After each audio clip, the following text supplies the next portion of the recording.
Assalamualaikum, hai semua. Nama saya Alia Atirah binti Azhar, nombor matrik 069105 daripada Diploma Pentadbiran Islam. Okey, Alia nak tanya, korang semua pernah dengar tak lagu ni? Anak Nabi kita ada 7 orang, 3 laki-laki, 4 perempuan. Qasim, Abdullah, Ibrahim, Fatimah, Zainab, Ummi Kalsum, Siti Roqiyah. Anak lelakinya sangat bertuah, mati kecil-kecil di kota Mekah.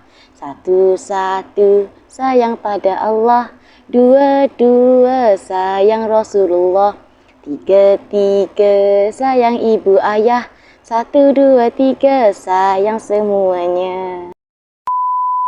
Jadi hari ni Alia nak kongsi satu sirah daripada sirah-sirah Nabi Muhammad sallallahu alaihi wasallam, iaitu tentang anak-anak baginda Rasulullah sallallahu alaihi wasallam.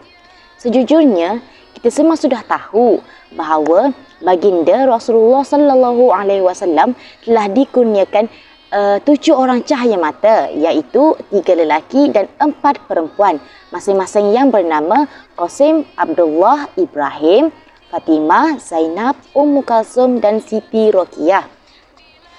6 orang daripada 7 cahaya mata Nabi Muhammad sallallahu alaihi wasallam ni ialah hasil daripada perkahwinan baginda dengan Sayyidatina Khadijah radhiyallahu anha. Jadi mari sama-sama kita kenali anak-anak Nabi. Jadi anak baginda yang pertama ialah Sayyidina Qasim bin Muhammad sallallahu alaihi wasallam. Sayyidina Qasim telah dilahirkan sebelum kerasulan baginda Rasulullah sallallahu alaihi wasallam dan telah wafat ketika masih kecil. Okey, yang seterusnya pula ialah Sayyidatina Zainab binti Muhammad sallallahu alaihi wasallam.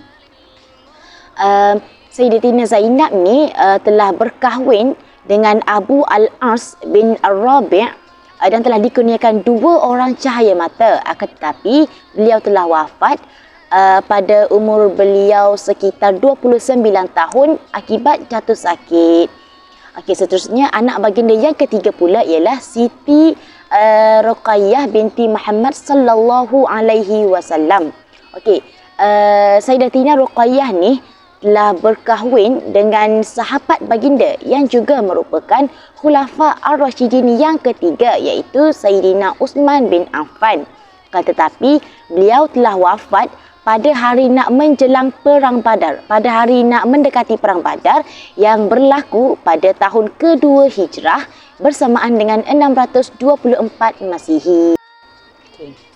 Yang seterusnya pula ialah Sayyidatina Ummu Kalsum binti Muhammad sallallahu alaihi wasallam. Sayyidatina Ummu Kalsum juga telah berkahwin dengan sahabat baginda iaitu Uthman bin Affan setelah kewafatan Sayyidatina Ruqayyah binti Muhammad sallallahu alaihi wasallam. Jadi kerana inilah Sayyidina Uthman bin Affan diberi gelaran Zunnurain kerana telah menikahi 2 orang puteri Nabi. Okey, yang seterusnya pula ialah Sayyidatina Fatimah binti Muhammad sallallahu alaihi wasallam. Okey, Sayyidatina Fatimah ni merupakan puteri bongsu baginda Rasulullah sallallahu alaihi wasallam. Okey, Sayyidatina Fatimah ni ialah seseorang yang mempunyai hati yang baik, hati yang sangat nurani lah. Jadi dengan itu beliau telah diberi gelaran Az-Zahra yang bermaksud bunga yang mekar ataupun semerbak. Gitu. Jadi Rasulullah sallallahu alaihi wasallam pernah bersabda dengan mengatakan bahawa Fatimah adalah sebahagian daripadaku. Maka barang siapa yang telah menimbulkan kemarahannya, maka dia juga telah menimbulkan kemarahanku. Okey. Sayyidatina Fatimah ni telah berkahwin dengan sepupu baginda Rasulullah sallallahu alaihi wasallam yang juga merupakan Khulafa Ar-Rasyidin yang keempat, iaitu Sayyidina Ali bin Abi Talib, dan telah dikurniakan 5 orang cahaya mata yang masing-masing bernama Hasan, Husin, Muhsin, Zainab dan Ummu Kalsum. Akan tetapi beliau telah wafat pada umur beliau sekitar 26 tahun setelah kewafatan ayahandanya Rasulullah sallallahu alaihi wasallam. Okey, seterusnya pula ialah Sayyidina Abdullah bin Muhammad sallallahu alaihi wasallam dan Sayyidina Ibrahim bin Muhammad sallallahu alaihi wasallam. Okey, kalau antum nak tahu, Sayyidina Abdullah bin Muhammad sallallahu alaihi wasallam ni merupakan anak bongsu baginda hasil dari perkahwinan baginda Rasulullah sallallahu alaihi wasallam dengan Sayyidatina Khadijah radhiyallahu anha. Manakala Sayyidina Ibrahim bin Muhammad sallallahu alaihi wasallam pula merupakan anak hasil daripada perkahwinan baginda Rasulullah sallallahu alaihi wasallam dengan Sayyidatina Maryah radhiyallahu anha. Dan ketiga-tiga anak Nabi ni telah wafat ketika masih kecil. Okey, mesti kita tertanya-tanya kan, kenapa Allah Subhanahu Wa Taala ni ambil nyawa anak-anak putera-putera baginda Rasulullah sallallahu alaihi wasallam ni ketika mereka masih kecil. Okey, cuba antum nak bayangkan, kalaulah putera-putera baginda Rasulullah sallallahu alaihi wasallam ni hidup sehingga mereka dewasa, tidak mustahil akan ada segolongan umat, akan ada segolongan manusia yang beriman dan mengangkat mereka menjadi nabi. Walhal baginda Rasulullah sallallahu alaihi wasallam telah bersabda bahawa tidak akan ada nabi lagi selepasku. Akulah nabi yang terakhir, kecuali jika Allah kehendaki. Jadi takdir Allah itu indah, takdir Allah itu cantik. Jadi Allah telah mentakdirkan untuk tidak menjadikan putera-putera baginda Rasulullah sallallahu alaihi wasallam ni hidup sehingga mereka dewasa. Akan tetapi Allah kembangkan keturunan baginda Rasulullah sallallahu alaihi wasallam ni melalui puteri-puteri baginda Rasulullah sallallahu alaihi wasallam. Sebagai umat Islam, kita dituntut untuk mencontohi baginda Rasulullah sallallahu alaihi wasallam ni dalam setiap perkara, termasuklah dalam cara untuk mendidik anak-anak.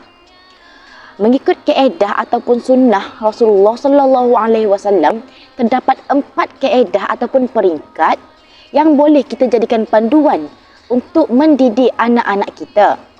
Iaitu pada peringkat pertama, iaitu ketika anak-anak baru lahir sehingga mereka berumur 6 tahun. Okey, ibu bapa disarankan untuk menyayangi, memanjakan, mencintai mereka seperti menatang minyak yang penuh, iaitu memberi mereka kasih sayang yang tidak terbatas.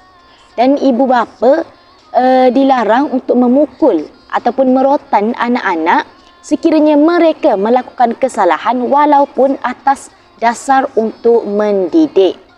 Okey, pada peringkat yang kedua pula, iaitu pada ketika anak-anak berumur 7 hingga 14 tahun. Okey, pada ketika ni ibu bapa disarankan untuk mula tanam nilai disiplin dan sikap tanggungjawab dalam diri anak-anak. Menurut hadis Abu Daud, perintahkanlah anak-anak kamu supaya mendirikan solat ketika mereka berusia 7 tahun dan pukullah mereka jika mereka meninggalkan solat ketika mereka berumur 10 tahun, dan asingkanlah tempat tidur mereka, iaitu antara lelaki dan perempuan. Jadi, jelaslah di sini bahawa ibu bapa diharuskan untuk memukul anak-anak mereka jika anak-anak mereka ni melakukan kesalahan atas dasar untuk mendidik anak-anak mereka. Okey, pada peringkat yang ketiga pula, ketika anak-anak berumur 15 hingga 21 tahun. Okey, pada waktu ni anak-anak melalui fasa-fasa nak memberontak. Jadi, sebagai ibu bapa sebaiknya kita mendekati anak-anak dengan cara berkawan dengan mereka. Sebagai contoh, kita melakukan hobi bersama-sama mereka, mengisi masa lapang dengan perkara yang berfaedah. Okey, yang seterusnya, okey, pada peringkat yang terakhir, iaitu ketika anak-anak berumur 21 tahun dan ke atas. Okey, pada peringkat ni, ibu bapa perlulah memberi kepercayaan yang sepenuhnya kepada anak-anak dengan memberi mereka kebebasan dalam membuat keputusan sendiri. Jadi, tugas ibu bapa di sini hanyalah memantau, menasihati dan mendoakan anak-anak mereka supaya anak-anak mereka ni memilih hala tuju yang betul, yang benar dan jalan yang diredai Allah Subhanahu Wa Taala. Jadi sekian itu saja perkongsian daripada saya. Segala yang baik datang daripada Allah Subhanahu Wa Taala dan segala kekurangan datang daripada diri saya sendiri. Ingat, kalau tak boleh ambil semua, jangan tinggal semua. Wabillahi taufiq wal hidayah. Assalamualaikum warahmatullahi wabarakatuh.